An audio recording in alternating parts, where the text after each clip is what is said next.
Hello everybody, in the previous video we discussed the procedure for geometric design of modern roundabouts, and we started off with geometric design of single lane roundabouts and consideration on selecting the appropriate size for inscribed circle diameter or ICD. We discussed the factors that play a role in determining the appropriate size for ICD, and at the end we came up with a table that helps us to split the ICD into three sections: the raised center island, the apron, and the circulatory roadway. We go on with geometric design of single lane roundabouts, and in this video we will discuss the entry and exit design. The references are the same as the last one, so let's just skip them and start with the exit design, which is easier. Once designing the exit, one thing you should keep in mind is to avoid congestion in this area, because congestion works against the safety, and it also reduces the capacity of the roundabout. One way to avoid congestion is to apply large radius for the exit, especially when you're dealing with large proportion of trucks.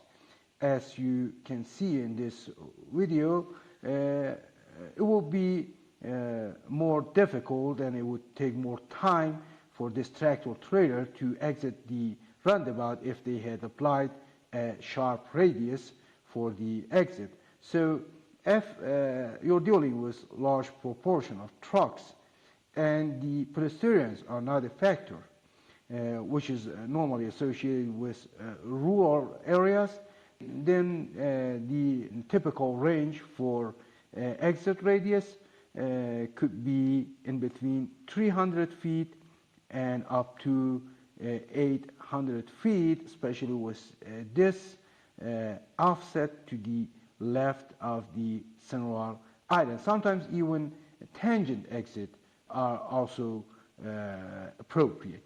But if pedestrians are a factor, then the geometry of the roundabout must dictate a pass, especially through traffic, so they maintain their speed below 25 miles per hour at the point of crosswalk.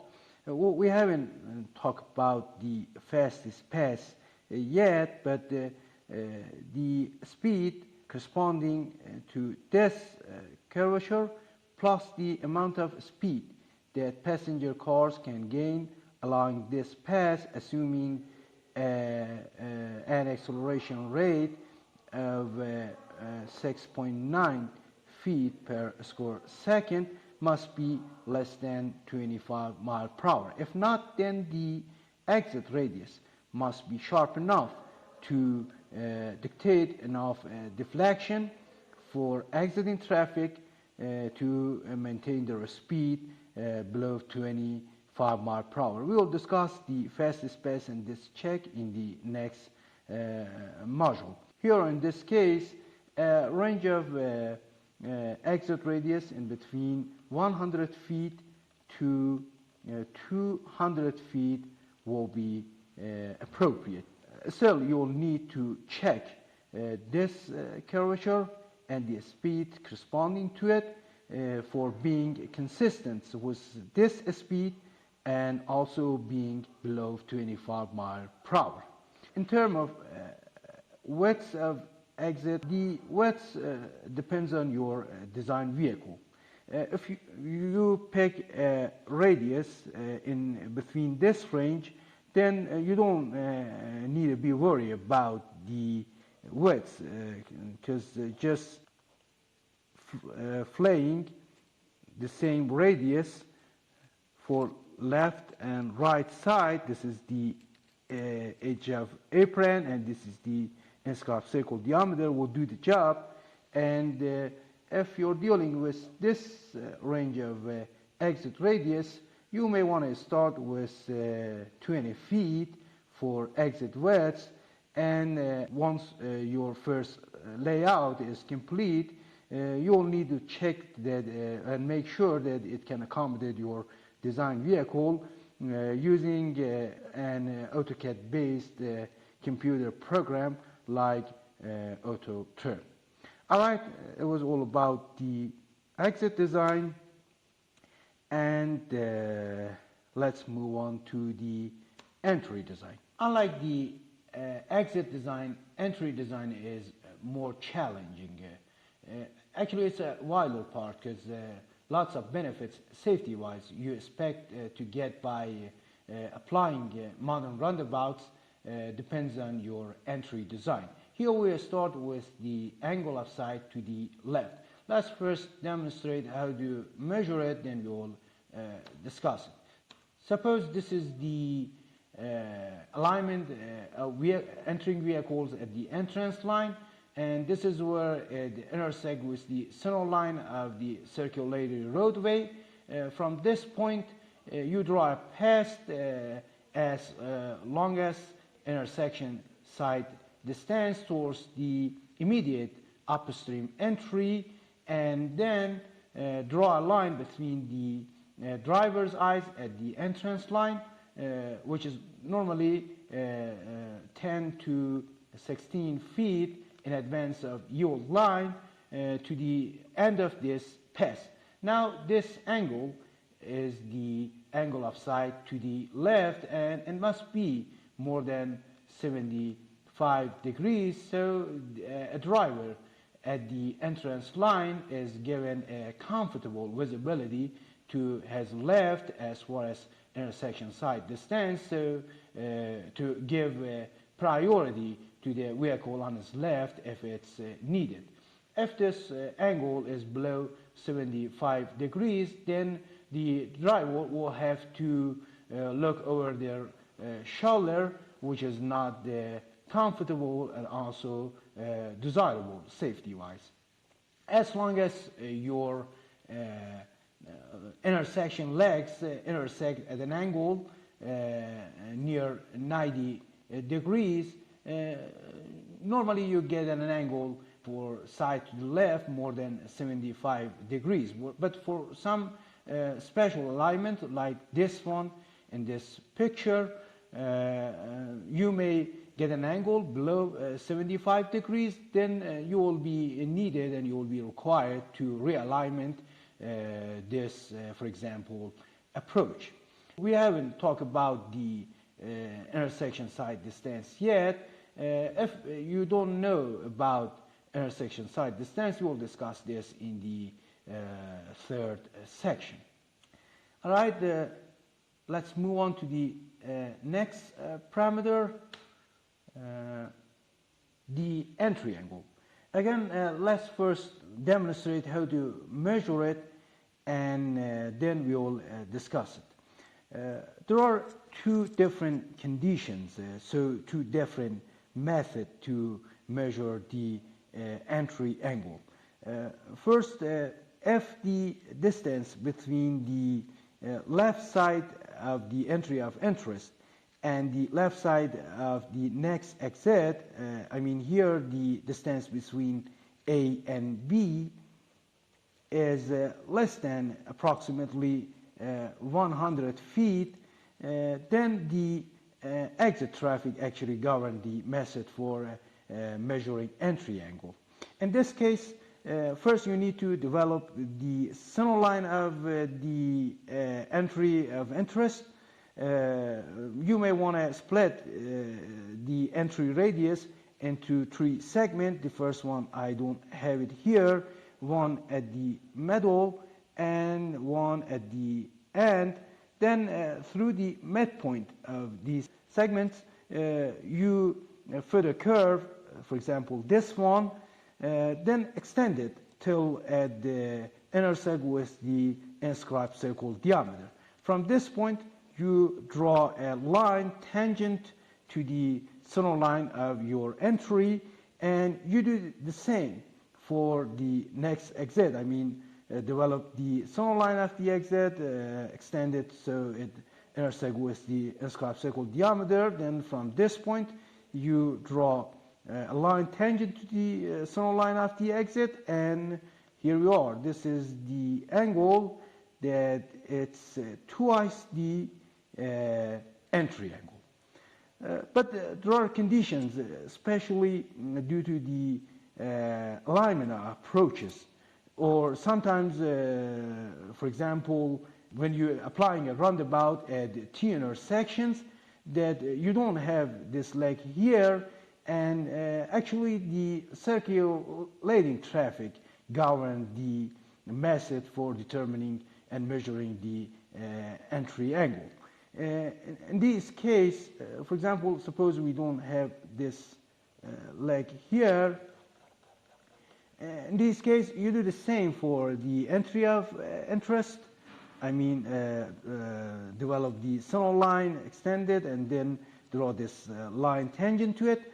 Then you develop the center line of the circulatory roadway till it intersects with the line, and from this point you draw a line tangent to the center line of the circulatory roadway.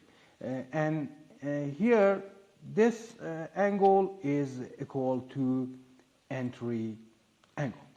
All right, this was the two methods for measuring the entry angle. Now the question is, what good is this for? So let's discuss it. First, notice that the entry angle is not a design criteria. Of course, according to our references, NCHRP report 672 calls it a useful surrogate for capturing the effects of entry speed, pass alignment, and side to the left, visibility to the left, and Wisconsin DOT calls it a gauge of side to the left and ease of entry to the right. I believe through making a comparison between these options, we can get a better understanding of the effects of entry angle. So first, you consider this one as a base, and these three on the right are developed by changing the position of entering approaches step by step, almost 10 feet in each step. To the right of the center island, you can easily recognize it by comparing the position of entry approaches related to this dashed green line, and these are on the left are developed by actually rotating the entry approach step by step, almost 2 degrees on clockwise in each step. So let's make a comparison between this one and, for example, this one. Here, if you recall, this one was the twice the entry angle, so 25 divided by 2, we have 12.5 degrees as the entry angle, which is the least, and here it's almost the entry angle is almost 23.5 degrees. All right, if you look at this one, we almost have a good deflection for entering traffic, so it's really good for controlling the entry speed, but here you may kind of find it challenging to get enough deflection for entering traffic. Also here we have this left side curve for the entry that guide the entering traffic very well to the circulatory roadway, but we kind of don't have it here, which is not desirable, especially in rural areas.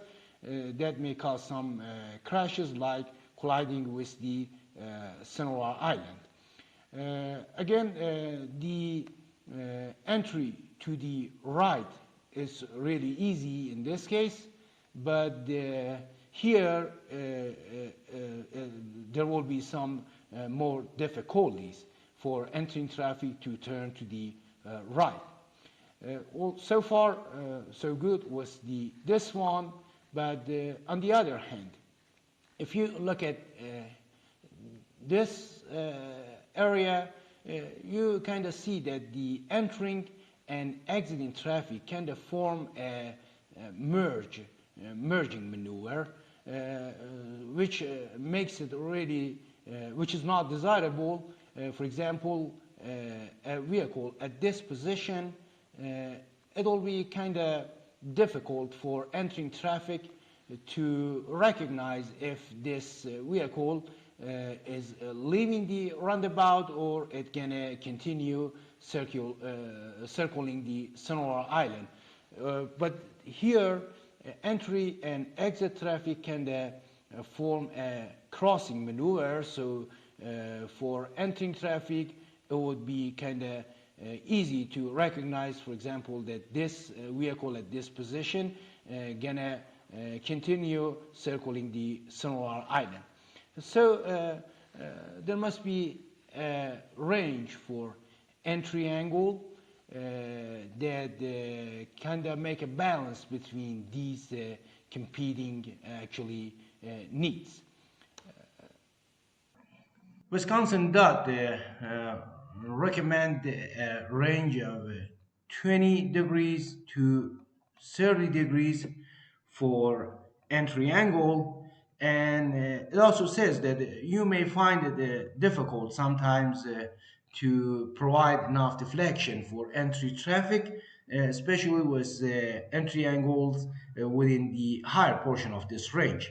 So based on experience with some roundabouts in operation, it also recommends a minimum entry angle of 16 degrees. Actually, 16 degrees and higher than this minimum is not too tight to form a kind of merging maneuver, and also still you can provide enough deflection for the entry traffic to make him and force him slow down. To wrap it up and actually come to a conclusion, uh, one could barely say that the entry angle is a surrogate for any design criteria. Actually, it's more of a, like Wisconsin Dot says, a gauge, something that helps you to make a better judgment for your alignment of approaches. For example, between these options, this one, or the entry angle is almost 12 degrees, which is below the minimum. This one equals to 18 degrees, which is kind of fine.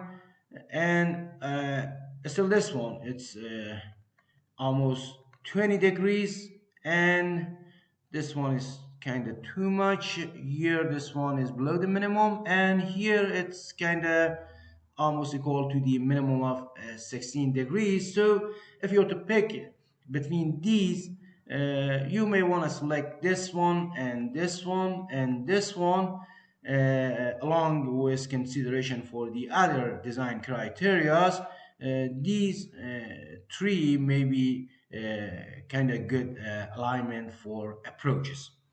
Uh, Honestly, I for one believe that the guidelines are still kind of vague about the entry angle. For example, for the leg on the left, where the circulating traffic govern the method for determining the entry angle, actually you can see that the entry angle remains constant for all these options, no matter what the position or direction of the entry approach is, which is kind of interesting. Unless you change the radius of your entry. Here we increase the entry radius by 15 feet, and as you can see, the entry angle also increased. Sometimes even you kind of find it challenging to develop the appropriate center line for your entries. Sometimes you need to make some engineering judgments. So if you have a better knowledge and entry angle, I would appreciate it if you share it with us. All right, we're done with this. In the next video, we'll go about the geometric design of entry approaches, especially consideration on high-speed approaches. Thanks for watching. Bye for now.